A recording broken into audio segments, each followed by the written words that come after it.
Bueno, me cambié de silla porque hace mucho ruido y sale la grabación. Entonces, les repito, analizar un territorio es como analizar un campo, pero tiene algunas complejidades, por eso sumamos algunas herramientas. Ahí no me deja. Entonces, voy a arrancar como ejemplo para que tengan contexto, ir con la teoría y un ejemplo al mismo tiempo.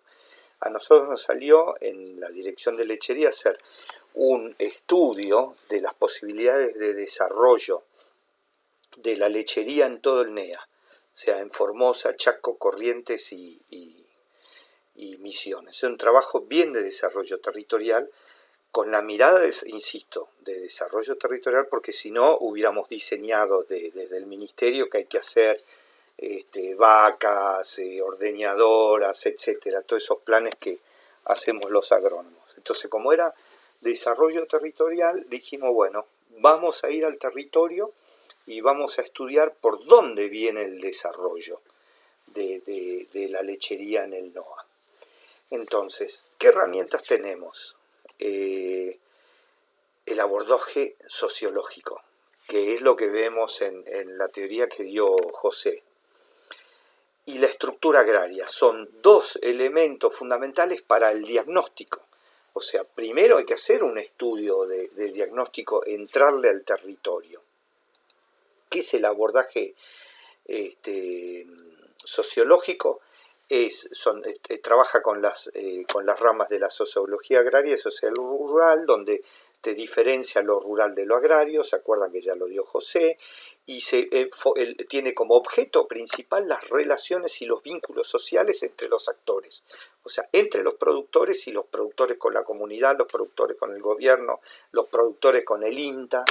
Entonces tienen que ver el mando, la obediencia, los parentescos, si son relaciones conflictivas, si son relaciones de cooperación, o sea, el INTA entra a todos los campos, hace ensayos, puede trabajar con los productores o no, si hay relaciones en el medio de confianza, desconfianza, o sea, hay sociedades de maquinarias, utilizan las mangas conjuntamente o no, cómo comercializan sus productos, etcétera. Eso es lo que uno tiene que empezar a estudiar antes de empezar a hablar y hacer cualquier cosa. Entonces, el marco del abordaje sociológico, de la sociología agraria, es el estudio de todas estas relaciones y estos vínculos en el medio rural, cómo se dan, y entonces, ¿y cómo lo estudia?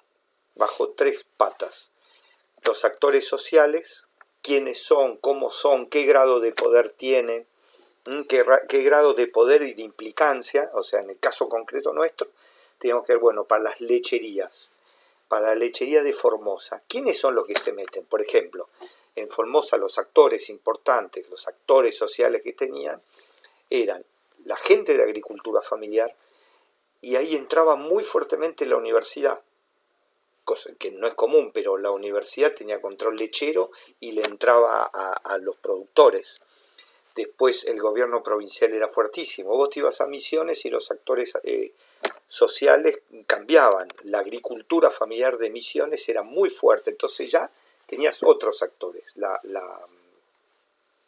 agricultura familiar, el INTA tenía una excelente relación, el SENASA también, entiende, y excelentísima relación y trabajo como en Formosa era un gobierno más piramidal, digamos, con Infran, Gildo Infran muy fuertemente, todos los municipios eran más flojitos. En cambio acá los intendentes en Misiones venían a las reuniones, participaban todos los intendentes. Bueno, entonces esos son los actores sociales. Yo tengo que estudiar quiénes tienen en cada zona.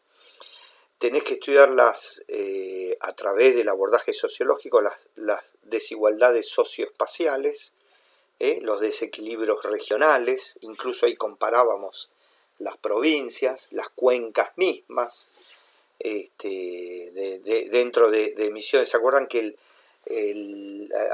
habíamos hablado que el territorio es un espacio construido a través de la historia, del conocimiento, de las prácticas, es una construcción social. Y bueno, ahí cuando por ejemplo fuimos a Misiones y trabajamos dos cuencas, la del norte y la del sur, porque ellos se reconocían, la de Colonia Aurora, que estaban contra el Uruguay, y la otra era de San Antonio, eran dos. En Formosa también, no, acá hay dos territorios, que están los que están pegados contra Paraguay, que hacen queso para el chipá que hacen los paraguayos y de alto valor y qué sé yo, y los de abajo del Colorado, que están pegados contra el Chaco, y que ya tienen una identificación, tienen unas cooperativas, y estudia el desarrollo rural, concretamente. Entonces, la estructura agraria, vemos abordaje sociológico de la estructura agraria, tiene tres patas, y tenemos que estudiar cuando vamos a cualquier territorio la tenencia de la tierra, que hay rentistas, asalariados, productores. Bueno, en el caso este concreto, bueno, el estudio daba que eran fundamentalmente pequeños productores. No existía la figura del rentista y no bueno, eso ya te determina un factor distinto en una región, en otro. En todo el NOA era productor. Después, la otra pata de la estructura agraria es la estructura económica productiva. Bueno, esos productores, cómo producen, bueno, ahí entra mucho más, lo que nos toca más de cerca como agrónomos, nos es más fácil determinar qué eficiencias tienen, cómo producen tantos litros. Bueno, acá había, por ejemplo, vamos al caso concreto, en Formosa todos los tamberos hacían ordeño con el ternero al pie, por ejemplo. Eso ya te determina un sistema productivo, una economía productiva. En cambio, en Misiones tenía una figura, había una cuenca, Colonia Aurora, que era bien tambera, o sea, separaban el ternero de la madre, hacían guacheras, parecían mucho más especializados. Y hay que analizar la tierra, capital y trabajo. ¿Qué factores tienen gente a cargo, no tienen, etcétera? Y está la estructura social. Perdón, se lo corrí porque capaz que me tapaba la carita y yo no lo veo. Y la tercer pata de la estructura agraria es la estructura social, que tiene que ver, bueno, son campesinos, son productores familiares capitalizados, son productores empresarios, ya es mirar un poco ese productor como es.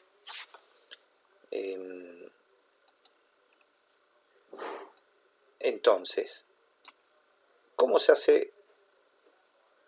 ¿Cómo se trabaja? Esto que van a ver acá se puede hacer también en un campo. O sea, lo que vos primero tenés que hacer cuando te toca arrancar en el campo es primero tenés que hacer un diagnóstico. Luego del diagnóstico tenés que hacer una formulación de un plan. En esa formulación es todo lo que vimos de que ya tiene que estar la misión, la visión, ya tiene que estar el FODA, ahí tienen que estar las estrategias y las líneas de acción. La implementación son las ideas proyectos. Cuando ya bajas a tierra, todo eso que pensaste. Después, al X tiempo, dependiendo de cada situación, vos evalúas cómo te fue bien, mal, en qué cosas te fue bien, y se retroalimenta el diagnóstico. Ese es un proceso que esto vale para un campo, para un territorio, hasta para un país.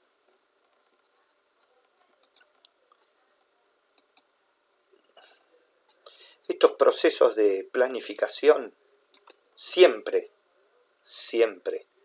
digamos, bajo la mirada del desarrollo territorial, que te habla de un aprendizaje colectivo, donde los productores ya saben el para qué están ahí y a través de herramientas cómo mejoran, por lo tanto, como en su esencia, siempre toda metodología es participativa. El ingeniero interviene y interviene básicamente bajo dos maneras. Como asesor en temas específicos, vas y contás cómo se hacen los silos de maíz, cómo se hace la agricultura, o en estos casos como cosas específicas de alimentación, por ejemplo, era muy desbalanceada la alimentación, recuerdo, en Misiones. No tenían nada de proteína, tenían todos dietas energéticas, porque allá no se hace soja, no había nada de proteína, los pastos son duros, no hay alfalfa, por ejemplo.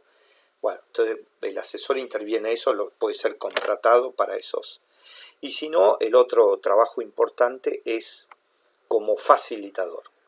Facilitador, ya lo habíamos visto en la clase anterior, es un trabajo de tratar de lograr el entendimiento territorial. O sea, ya nos ponemos en tratar de que se interpelen, que se discutan todas las lógicas políticas, ¿no? Mediador, facilitador, todas las lógicas, las políticas, brevemente, una de las metodologías que hay. Van a ver que tiene mucha semejanza con el estudio de un campo, lo que hicimos para el ejercicio del campo. Que es el plan MEPAS, nosotros ahí, en este concretamente llamamos MEPAS, puede ser cualquier otro nombre, digamos, ¿no? Le decíamos Plan de Mejora Productiva, Ambiental y Social, porque tratábamos de meter todas las lógicas ahí.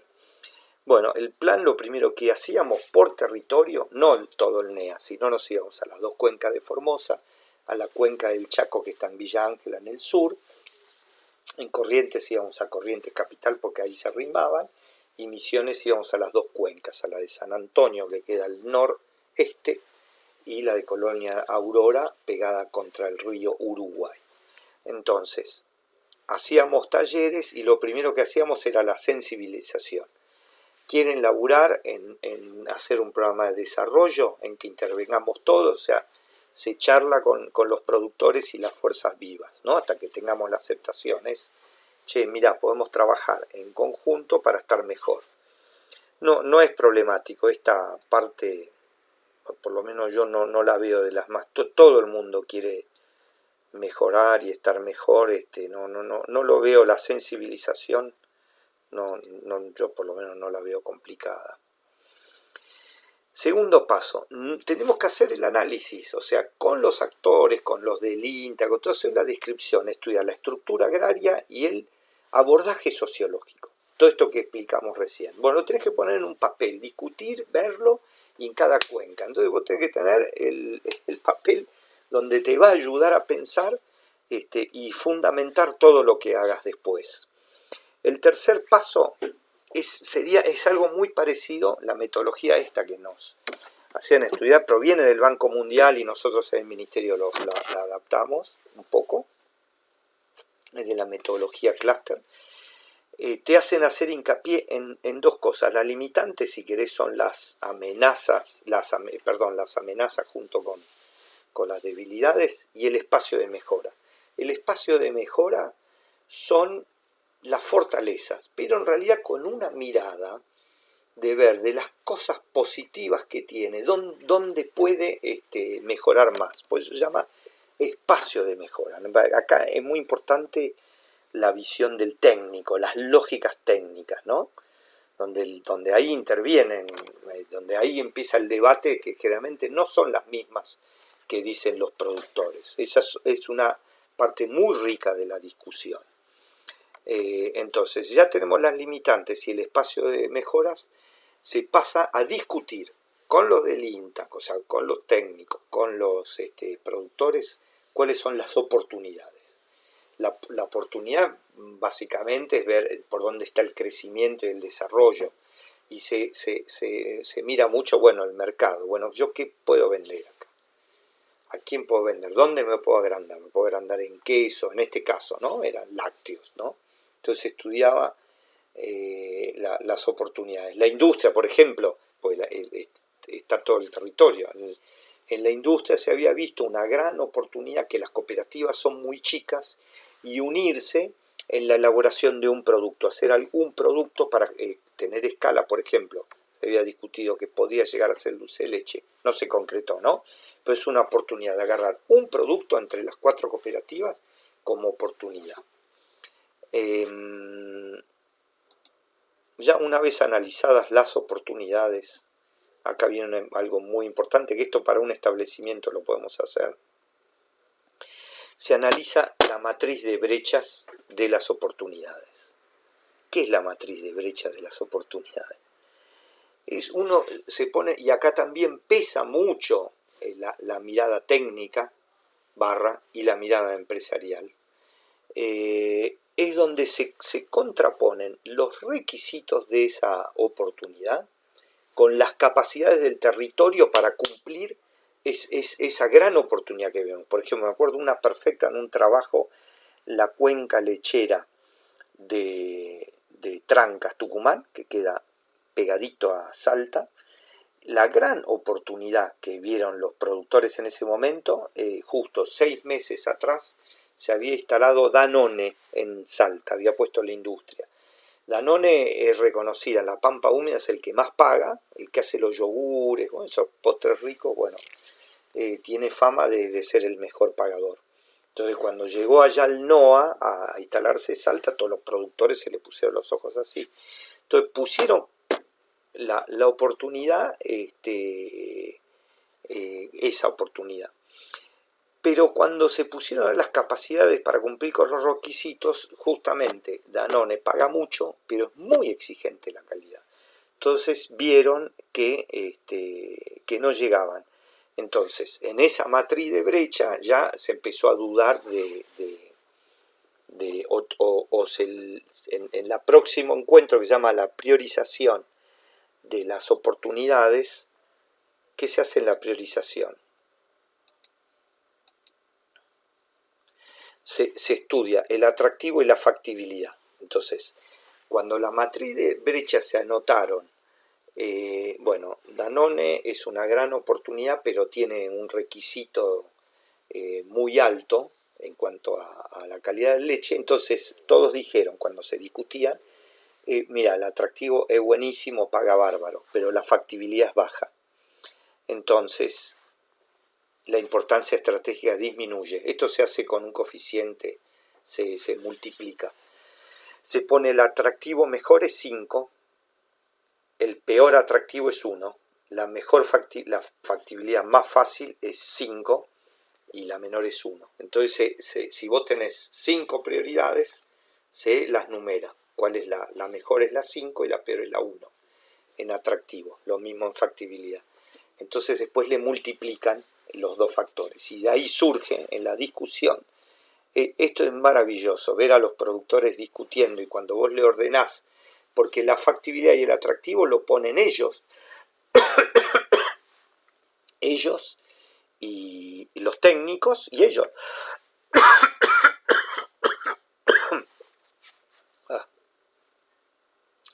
Entonces, una vez elegidas con esta priorización cuáles son la oportunidad que el territorio le va a dar prioridad, que en este caso de Tucumán que estoy contando, la prioridad fue la que ganó en puntos, ¿no? En cuanto a atractividad y factibilidad, es como eran tan pocos productores, que eran 45, era armar un pool de leche y salir a vender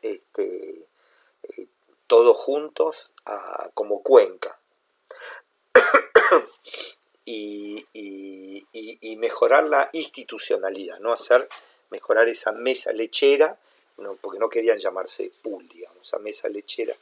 Me acuerdo que la segunda era hacer una integración vertical con las industrias locales, hacer algún queso de marca propia, etc. Ya se habían priorizado. Entonces, bueno, le hicieron las estrategias para cada una y las líneas de acción y las ideas proyecto. Esto terminaba, este programa de desarrollo territorial que se hizo, el de Tucumán,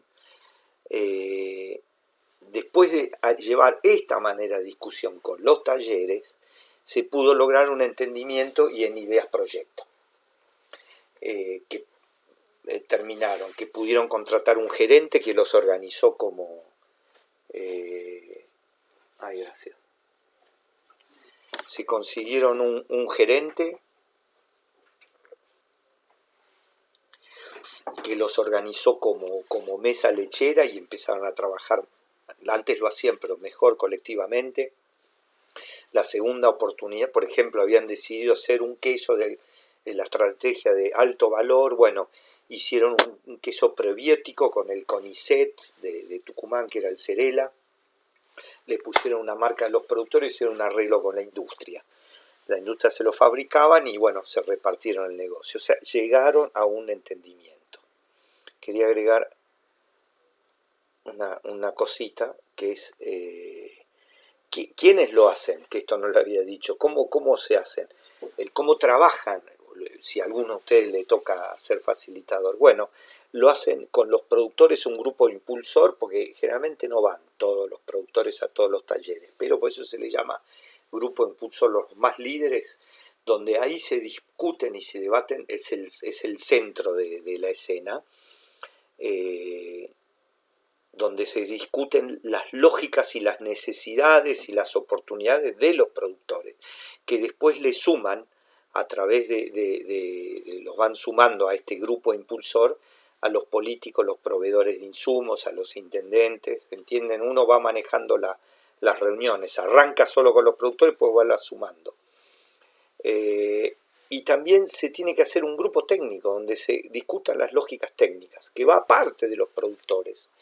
Entonces, los hacen aparte, entonces discuten, bueno, para ustedes, el técnico del INTA, los técnicos privados, el del SENASA, ¿cuáles son las cosas donde más pueden mejorar los productores? ¿Qué podríamos hacer? Las universidades estaban, siempre participé con las universidades, tanto en Formosa, en Misiones, en Tucumán. Entonces ahí se discuten las lógicas técnicas. Después se arman asambleas y talleres donde se junta todo, en el grupo impulsor. Se juntan todas las lógicas. El facilitador que sería ustedes, espero. Y acá se me acabó el plan MEPAS. Se acabó. Bueno, tengo miedo que sea demasiado larga esta medición. Así que bueno, ahora les subo el video. Cualquier pregunta me la mandan y yo le cierro un tema que me acordé. En Misiones, uno de los temas que se llevó a hacer el plan MEPAS, recuerdo concretamente que una de las cosas que se había detectado, le voy a poner como un ejemplo, que a veces uno cuando está demasiado mirando en el sector y escuchando, que es el problema mío que tengo, que escucho lo que ellos necesitan. En todo el NEA no existen las fosas para ordeñar. Todos se ordeñan con breta a la par, una tortura. Bueno, y contratamos un técnico de afuera que hizo las veces de técnico y dijo, esto es una barbaridad. Entonces empezó a preguntarle, che, ¿a vos no te duele la espalda?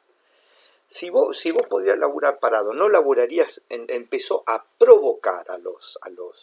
Y entonces ahí, bueno, pasamos a fotos de otras zonas, qué sé yo, y resultó que dentro del espacio de mejoras y dentro de las líneas estratégicas, que eso fue mejorar las condiciones de trabajo, había salido. Y una línea de acción es tener fosa. Bueno, cuando eso se terminó en un documento, etcétera. Cuando cayó desarrollo social con plata para bajar plata para los pequeños productores, en vez de bancarse líneas de arriba, qué sé yo, para comprar cucharitas, qué sé yo, a veces los que están en Buenos Aires se les ocurre cualquier cosa. Le dijeron, mira, acá tenemos un laburo que hicimos, talleres, desarrollo territorial, y acá una de las líneas es hacer fosa. Bueno, les bajó un proyecto de desarrollo social para las mejoras de condiciones de trabajo, y lo hicieron con el Ministerio de Trabajo también. Les bajaron como 10 millones de pesos, no me acuerdo, hicieron X cantidad de fosas, un montón, agarraron, lo seleccionaron, no sé bajo qué metodología, un montón de tambos y le hicieron instalaciones de fosas. O sea, todos estos trabajos tienen ese objetivo, que la gente esté mejor, labure mejor, son seguramente tamberos más prósperos. Bueno, hasta el próximo.